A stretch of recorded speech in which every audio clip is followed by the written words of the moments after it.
আখেরাত ইমাম সাহেবের উপরে নির্ভর করে আপনার আখেরাত শুদ্ধ না অশুদ্ধ। ওনার নামাজ ঠিক তো আপনার নামাজ ঠিক।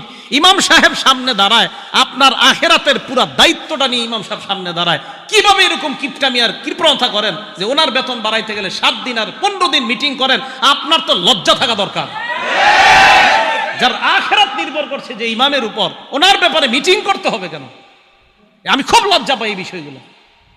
যেই ইমাম সাহেবের ওনার কারণে আপনার আখেরাত, উনি সামনে দাঁড়ায়, আপনার আখেরাতের পুরো দায়িত্বটা নিয়ে সামনে দাঁড়াচ্ছে একজন ইমাম।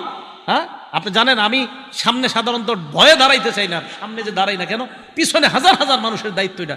কিন্তু আমি মাঝে মাঝে ইমামদেরকে নিয়ে চিন্তা করি, একজন ইমাম কতগুলো মানুষের আখেরাতের দায়িত্ব নিয়ে সামনে দাঁড়ায়। ওনার ক্ষেত্রে মুসল্লিদের মধ্যে আমরা কি পরিমাণ চিন্তা চেতনা আর যে কত টেনশন ইমাম রে নিয়া, নাউজুবিল্লাহ মিন জালিক। বলেন, ইমামদেরকে সম্মান করবো তো ইনশাআল্লাহ? সম্মান করেন। সম্মান কেন সম্মান করবেন জানেন? ইমাম যেই জায়গা দাঁড়ায় ওই জায়গায় দাঁড়ায় নবীজি ইমামতি করতেন।